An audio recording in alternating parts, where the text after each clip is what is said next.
Can you maybe please speak to the impact that this greenwashing amendment within the previous bill C-59, how it relates to the bill currently before us? Thank you very much for the question. Because of my translation, I'm not going to turn when we talk, but thank you.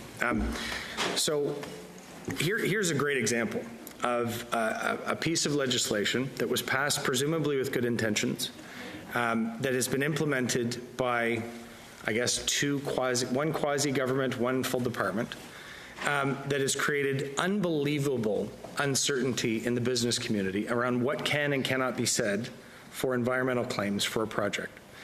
And so much so, and this is, I do not know of another example of this, the Department of the Environment and Climate Change wrote into the Commissioner of Competition's public consultation process to highlight the risks of this measure, that it would quell or stifle the participation of industry working with them.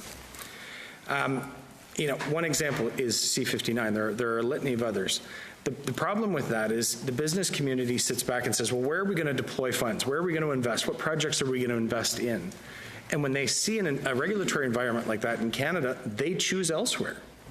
Because from their end, why would they put themselves at risk? The penalty for a greenwashing violation, I believe, and I'm going to look back to my boss just to make sure I'm getting this number right, is 3% of global revenues.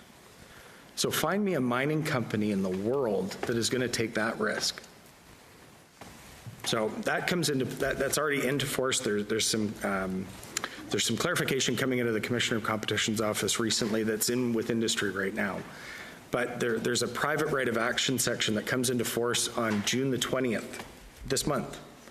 And any organization can sue a company for making a false or misleading claim that doesn't align with an international standard.